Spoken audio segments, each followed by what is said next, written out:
Mesdames et messieurs, bonjour. Il y a quelque temps, j'ai réalisé 11 émissions de radio sur les plantes aromatiques, donc les plantes à huile essentielle. Au lieu de les laisser se perdre dans l'oubli, j'ai préféré vous les mettre sur YouTube et comme ça, vous les avez à disposition.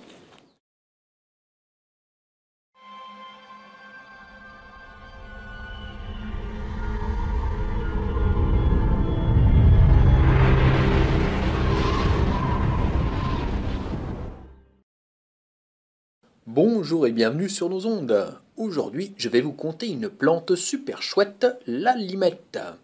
Alors, d'où vient-elle, cette belle? On connaît si bien les agrumes qu'en fait, on les méconnaît plus qu'on n'en sait. C'est une famille foutoir dont on devine la généalogie comme on se souvient des rôles exacts des personnages de Dallas. Avec un certain flou, faut bien le dire. Alors, zappons en arrière de quelques épisodes. Au tout début, il y avait... en fait, on n'en sait rien vraiment, mais frichtre rien. Les scientifiques sont contraints de remonter les épisodes à sens inverse, alors qu'il leur manque les annotations des scénaristes. Ben oui, Dieu n'a pas laissé des notes sur les arbres. De plus, on ne sait pas grand-chose, mais on sait que la moitié des épisodes ont été écrits à partir de reconstitutions d'épisodes qui n'ont eux-mêmes jamais été utilisés. Et que reste-t-il pour reconstituer la saga? Un tas de cassettes sans étiquette dont il manque la moitié. L'autre moitié n'a même jamais été destinée à la diffusion. Voilà l'état de nos connaissances scientifiques en matière de généalogie d'agrumes. C'est le néant. Il s'agit d'une grande famille d'arbres petits et la plupart sont des croisements des autres, voire des croisements des autres. On trouve parfois des schémas de croisement extraordinaires faits suite à des années d'études. Puis on en trouve un autre, et un autre.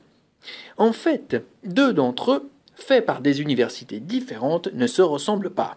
Ah, on n'est pas dans la panade, je voulais dire panade. Que cela veut-il dire pour le botaniste ou le phytothérapeute, ou encore pour nous autres amateurs d'huiles essentielles? Qu'il reste à se faire une raison et surtout, à se faire plaisir. Alors sortons des méandres de cette famille surimbriquée au contour alambiqué et revenons-en à notre chère limette, car dans le trombinoscope familial des agrumes, elle est sans aucun doute la plus chouette.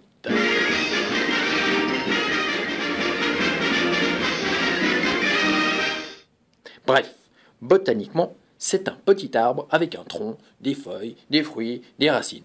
Vous voyez le tableau, quoi.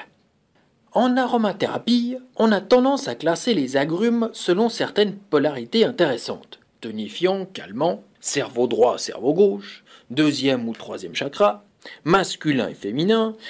Et la limette, elle en est un peu trop libre. Elle sort de toutes ces catégories. Elle a tendance à se classer elle-même en dehors, au milieu ou à cheval sur tous ces paramètres bien trop polaires pour elle. Toute insouciante qu'elle est et bien trop décomplexée pour aller se ranger dans un tiroir. Bon, c'est bien sympa, mais qui est-elle après tout ça? Proche du citron vert, la lime, faut pas la confondre, lime et limette, c'est pas la même plante.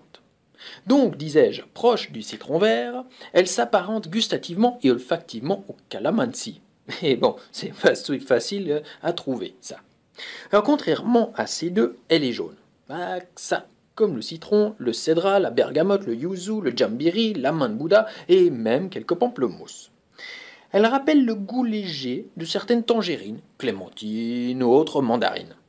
Le goût amusant du calamansi, celui qu'on a déjà dit, l'introuvable là, et du kumquat. Un peu du mordant jaune, du cédra, du citron jaune, de la lime ou du yuzu. Mais bon, bref, au milieu de tout ça, elle est tout à fait unique. Sa fragrance est jaillissante, elle est rupte de la fiole comme un rire sort d'un enfant. Elle n'affronte pas la narine qui doit scruter ses parfums. Non, elle jaillit à sa rencontre. Son parfum est enfantin sans être infantilisant toutefois.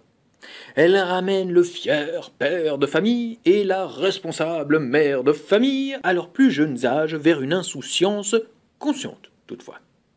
Elle me fait penser en fait à une phrase qu'il m'arrive de dire à mes patients.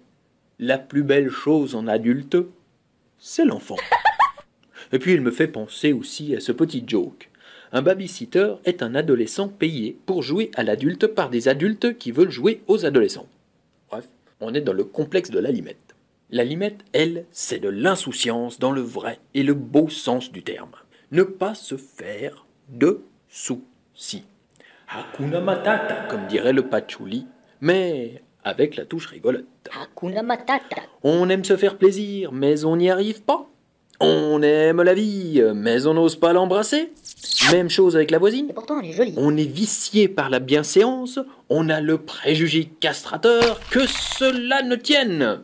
La limette sort de la fiole comme l'ennui sort de table quand la liberté s'est elle-même prestement invitée à danser. La limette fait tournoyer la vie, elle fait chanter l'envie, elle est l'empêcheuse de s'ennuyer au carré. Elle est le coup de pied occulte qu'il faut pour partir à l'aventure et s'y rencontrer enfin soi-même. Qui se connaît alors qu'il répond aux règles? Personne. Si on répond à des règles, c'est que l'on n'est pas soi, ou pas encore soi.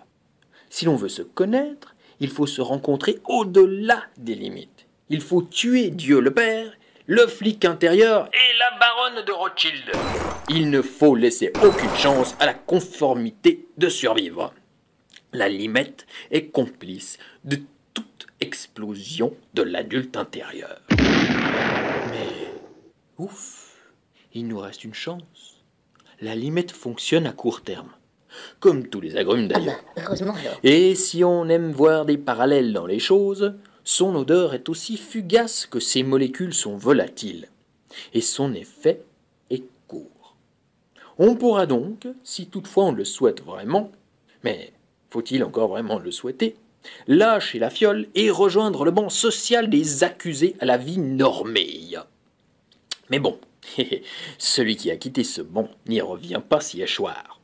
Après les aventures, il garde le souvenir amusé et le rire coquin qui laisse entrevoir qu'il y retournera dans sa fiole et dans ses aventures, celles auxquelles elle l'a aidé à se laisser le droit.